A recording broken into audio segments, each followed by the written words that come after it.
Assalamualaikum warahmatullahi wabarakatuh. Apa kabar teman-teman semua? Alhamdulillah, luar biasa, tambah semangat. Allahu Akbar. Yes, yes, yes. Nah, hari ini kita akan belajar PPKN. Hai anak-anak, Assalamualaikum. Apa kabarnya hari ini? Mudah-mudahan sehat-sehat ya. Ketemu lagi dengan Ustazah. Belajar, yuk kita berdoa dulu. Doa sebelum belajar. Rabbi zidni ilma warzuqni fahma. Nah, bagi anak-anak yang sudah berdoa, Ustazah doakan mudah-mudahan Allah memberikan pahala yang banyak sekali untuk kalian dan memudahkan untuk kalian untuk bisa belajar dengan tertib, belajar bisa masuk ke kepalanya tanpa hilang ya. Masih ingat selalu apa yang Ustazah ajarkan. Assalamualaikum warahmatullahi wabarakatuh. Bagaimana teman-teman kabarnya hari ini? Semoga senantiasa sehat, semangat, dan jangan lupa bahagia meskipun kita belajarnya masih di rumah ya. Hari ini kita hendak belajar tentang manfaat aturan yang ada di mati. Masih ingat kan dengan pengertian aturan? Aturan adalah ketentuan yang dibuat dan mengikat. Pengertian aturan ini Ustazah persempit dari yang disampaikan sebelumnya ya teman-teman, agar teman-teman lebih mudah memahami dan menghafalkannya. Apa saja ya manfaatnya jika kita taat pada aturan? Yuk kita baca bersama teks di bawah ini agar lebih paham manfaat taat pada aturan. Ada teks dengan judul Bermain di Rumah Sofi. Hari ini Nisa bermain di rumah Sofi. Ketika sampai di rumah Sofi, Nisa mengetuk pintu dan mengucapkan salam. Nisa sering bermain di rumah Sofi. Nisa dan Sofi senang bermain dengan boneka. Mereka bermain dengan sopan tanpa mengganggu orang lain yang di rumah. Aturan yang ada pada teks bacaan di atas tadi ya. Ada dua ya teman-teman ya. Aturan dari bacaan tadi. Yang pertama yaitu kita harus mengetuk pintu dan mengucapkan salam jika hendak bertamu. Yang kedua, saat bermain harus dengan sopan tanpa mengganggu orang lain yang ada di rumah. Nah, apa akibatnya jika kita tidak menaati aturan pada teks berjudul Bermain di Rumah Sofi ya? Tadi kan ada dua aturan ya. Nah, jika kita bertamunya diam, tak mengetuk pintu, maka akibatnya Nisa tak akan mendengar dan tidak segera dibukakan pintu. Jika kita berteriak di depan rumahnya Nisa, maka akibatnya dapat mengganggu tetangga Nisa atau orang yang ada di dalam rumahnya Nisa. Kemudian jika kita gaduh saat bermain di rumah Nisa, maka akibatnya dapat mengganggu orang lain yang ada di rumah Nisa. Nah, ini ada beberapa sikap, kemudian kita lihat apakah sikap ini termasuk yang patuh aturan atau yang tidak patuh ya. Yang pertama, membuat janji akan datang ke rumah teman, termasuk patuh. Jadi teman-teman, kalau kita hendak main ke rumah teman, hendaknya kita membuat janji terlebih dahulu. Jika tidak membuat janji, kemudian kita tiba-tiba datang, ternyata teman kita pergi jauh. Nah, jadi bukan salahnya teman kita, tapi salah kita karena tidak membuat janji jika akan datang ke rumahnya. Sikap yang kedua, membuang sampah sembarangan, termasuk yang tidak patuh ya. Berbicara sopan, itu patuh.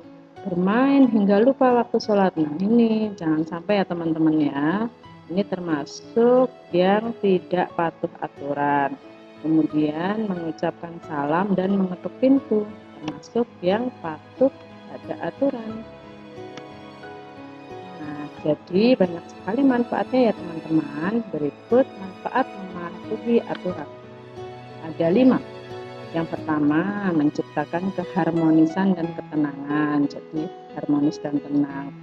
mengatur kehidupan warga agar tertib, menciptakan ketentraman, kedamaian, agar menjadi lebih disiplin, mempunyai sikap tanggung jawab. Nah, itu manfaat dari kalau kita patuh pada aturan. Penting diingat ya. Jadi aturan itu ada di mana-mana.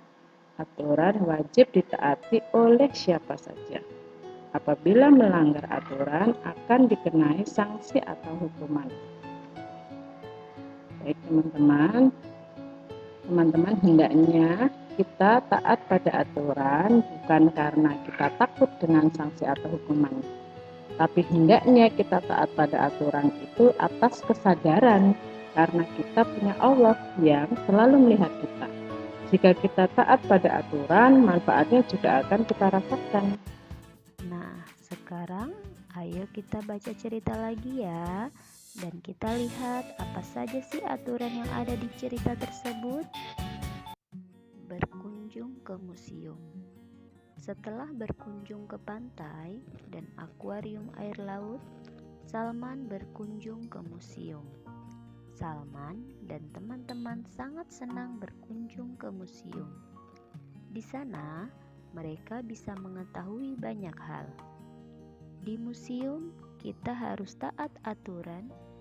Kita tidak boleh sembarangan memegang atau menyentuh barang-barang di sana. Barang-barang berharga dan bersejarah di sana perlu dilindungi dan dijaga agar tidak rusak. Anak-anak soleh memperhatikan keselamatan diri dan keselamatan orang lain saat bermain. Dari cerita tadi, kira-kira apa ya aturan yang ada di museum? Iya, benar sekali ya. Jadi aturannya salah satunya adalah kita tidak boleh sembarangan memegang atau menyentuh barang. Sebagai anak yang soleh dan soleha, kalau kita mau memegang sesuatu, ingat ya, harus minta izin terlebih dahulu ya. Nah, yang kedua yaitu melindungi barang-barang yang ada di sana agar tidak rusak. Anak-anak, selain aturan yang tadi, ternyata di museum itu ada yang namanya simbol-simbol aturan. Jadi aturannya itu nggak berupa tertulis, tapi berupa gambar. Nah, seperti apa sih aturannya? Yuk kita simak ya. Nah, yang pertama yaitu ada gambar kamera, tapi diberi tanda silang merah. Apa sih artinya? Ya benar, itu artinya adalah kita dilarang memotret atau memfoto saat berada di dalam museum ya. Nah, untuk selanjutnya yaitu ada gambar orang yang sedang memegang tangannya ke depan mulutnya. Anak-anak pasti sudah tahu ya itu artinya apa.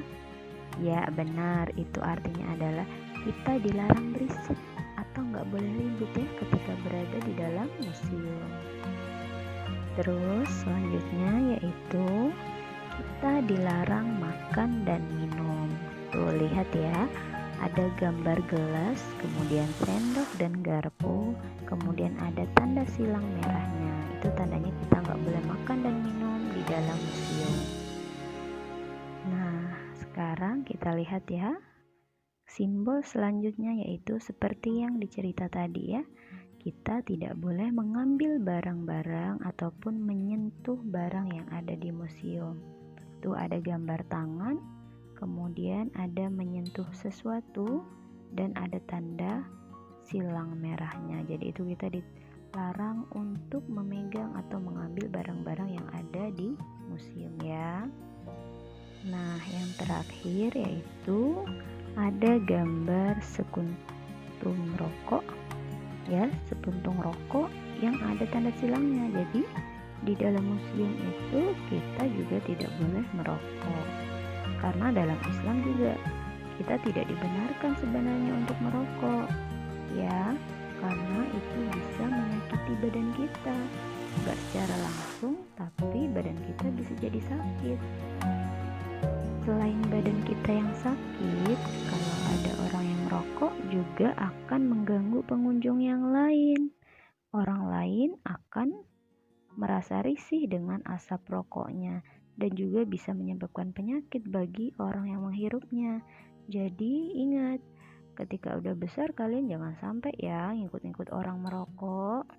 Duh, nggak terasa ya, ternyata sudah selesai kita belajar. Mudah-mudahan anak-anak semuanya paham dan dimudahkan sama Allah.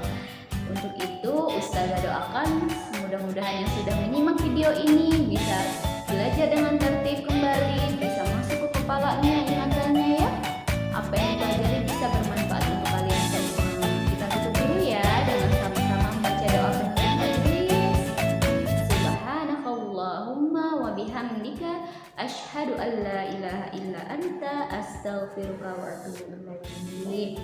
Mudah-mudahan Allah berikan keberkahan buat kalian semua. Ustazah akhiri, assalamualaikum warahmatullahi wabarakatuh. Dadah.